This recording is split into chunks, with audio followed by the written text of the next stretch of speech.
Hi guys, Paul here from PABrewNews. Just got back from a trip around PA, Ridgeway, Pennsylvania, up to Kane.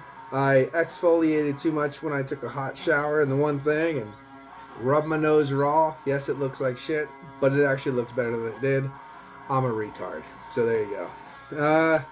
Went up to the Cook Forest, fell on my ass, really hurt my back, really icy up there. It was weird because the forests are clear, almost denuded of snow, but the paths are just complete ice from getting packed down. And it happens. Be careful, guys, if you're out and about trying to enjoy the early spring. Ridgeway, Pennsylvania, Kane, Logyard, tink, tink, tink.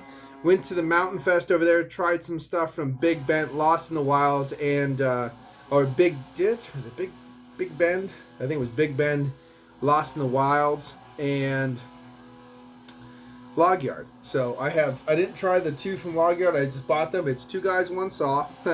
Pretty good. And another one, Board Meeting Milk Stout. So I got those.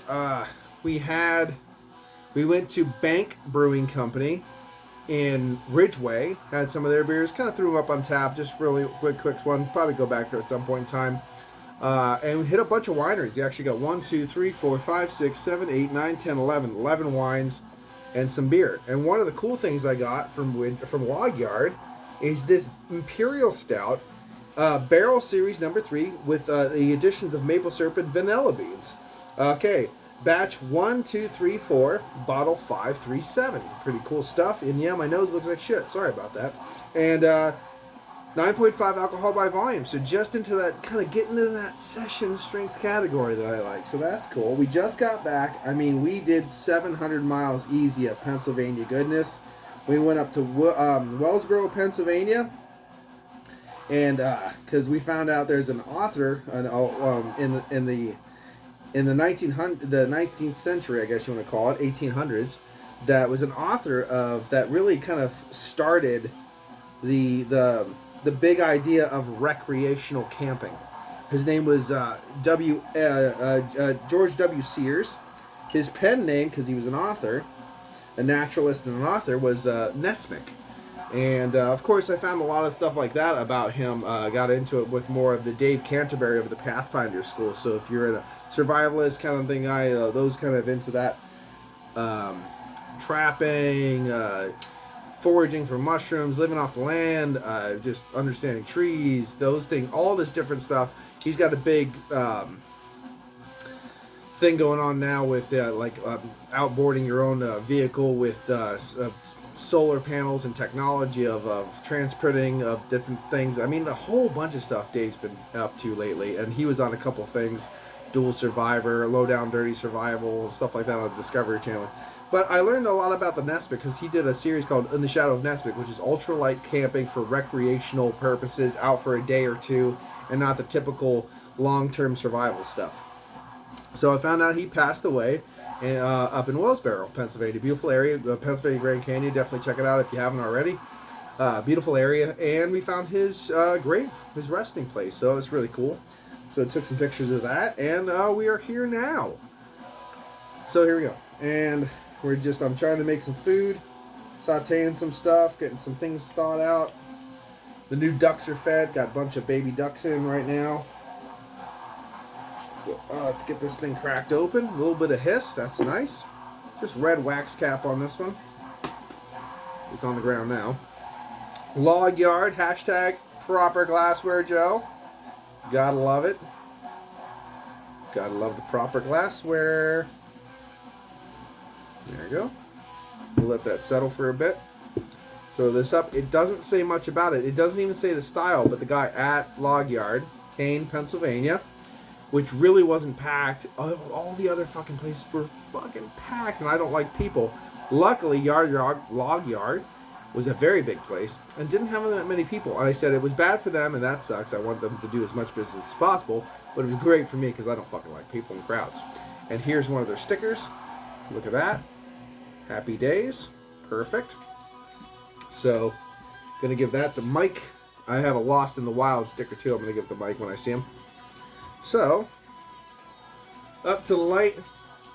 Actually, you can see a little bit of caramel cherry hues in a good little portion of this this glass, indicative of a bit thin body. So I mean, and that also helps out if you don't have a super thick beer when you put it into the barrel. Those aging processes. This has been aged for 6 to 9 months, 10 months in Buffalo Trace bourbon barrels, and there you go. And that'll draw out some of that body too, make it a little bit thinner. So definitely, if you know, it's just if you're trying to do stuff like that, definitely you want a bit as thick as possible before you put it in. So I had a piece of wax in there I had to pull out, so I'm sure it tastes great now. My dirty hands in there. So let's get an aroma. Cheers.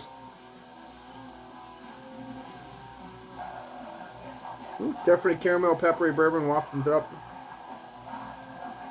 A little bit of raisin cherry. A little bit of something that reminds me of a milk sugar, hint of vanilla in there as well. Alcohol legs sticking from that 9.5 all over the side of the glass. Really pretty. Roast char, a little baker's chocolate just hit me in the face. It's smelling pretty good. I bet it's gonna be a bit thin, but again, we already talked about it. Looks a little bit thin. Aging process. Logyard, I've had a couple other stouts and the imperial stouts. I actually had 2 other imperial stouts when I was over there. Both were a bit thin to begin with, and it is subtypical or more typical than not with most craft brewing companies anymore. But we will check this out and not try to poo-poo on it before we've ever had it. Give everybody a shot. Fair shot. Cheers.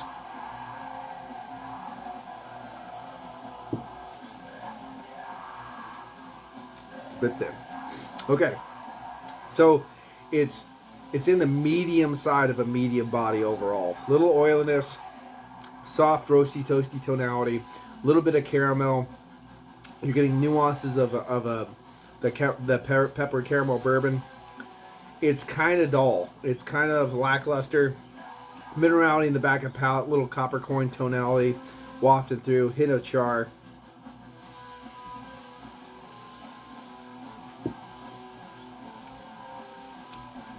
It's pretty, again, it's just pretty, actually, it's approaching the low side of a medium body, no joke.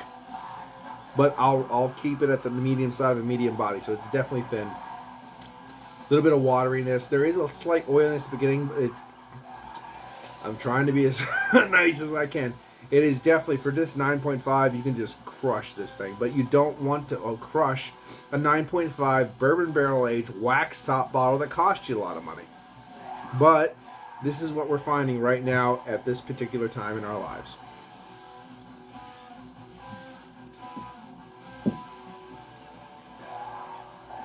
And it's already warmed up, so got all the flavors. Subtle roast, subtle nuttiness, subtle coffee. I wouldn't even say coffee, just nuttiness. Roast, nuttiness, roasty, toasty nuttiness. Hint of a little bit of a subtle baker's chocolate. Very easy drinking. It's light on all the characters. It's not, I mean, I don't have the receipt on me, and I just don't even know where one would be right now, but I know it was too much money. If you know what I'm saying, like, I already know it's too much money because we only had 2 beers and it was still in the 30s, I think, for the price tag. We only had 2 beers. So, that sucks. This is a very lackluster beer. Wow.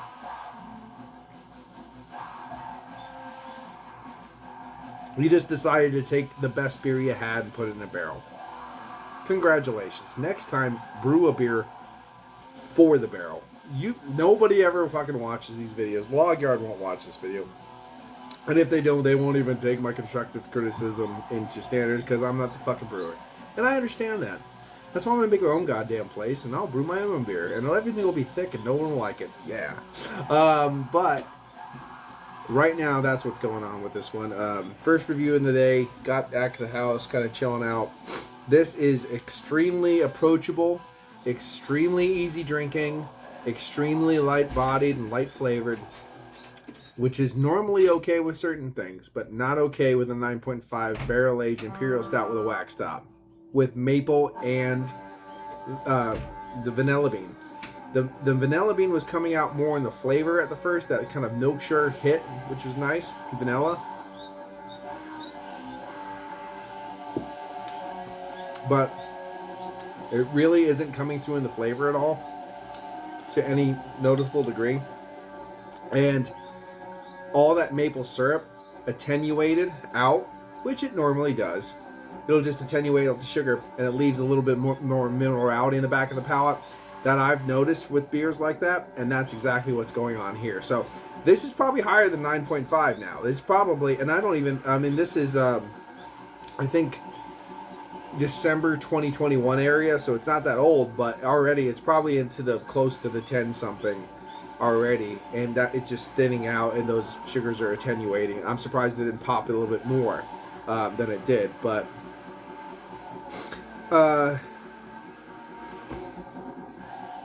let's see. I'm not gonna rate this too. I'm not gonna trash it. I'm trying to be as positive as possible and just give you the facts, you know, because I'm not here to trash shit, especially a PA brew, you know. But I'd like to hold them to a higher standard, the PA brews, because PA. But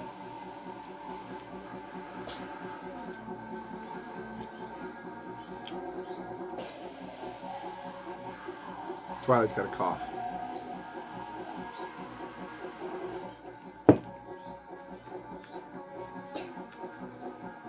It's for a guy who loves imperial stouts, this would probably piss you off a little bit. For someone who doesn't like imperial stouts, this is pretty goddamn easy drinking and approachable. You see what I'm saying? Not stale or anything like that. No stale hops wafting around the palate. Just a little earthiness, char in the back of the palate. Very soft on the char too. A little bit more Capricorn minerality more than anything else. Most of that minerality is probably from the maple syrup. It is subpar. A little subpar from textbook. If I could get the maple syrup, more vanilla, and Twilight's hitting the thing. That's why it's and I could get just a little bit more robustness out of it and a little bit more body, I would say this is a very textbook 7.5. I'm not getting the maple syrup anymore. It's already gone. So there are ways you can probably add it so you can get a little bit more flavor at the end result, but not getting it. Even the vanilla beans are really kind of lackluster. And then the body is really super thin. And not even that, but the characters that I am getting are very subtle. So overall, especially considering price point, I'm probably going to have to throw this one into the 6 category. 6 out of 10. So I appreciate the chance to try this, but if you're going to do this again, you need to kick this shit up to get to the standard. Otherwise, I mean, why would you...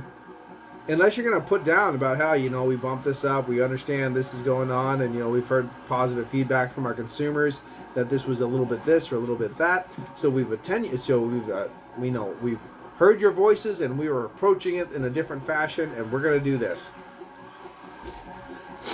Unless you're doing that, you're either expecting the blind consumer who just loves your product no matter what, or the new consumer every single time, and not true repeat consumers that understand and know what they're trying to do.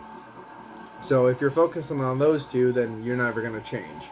But if you do want a repeat consumer that is passionate about what they do and really enjoys the quality of the beer, then you need to bump this up. Because right now, I'm excited to try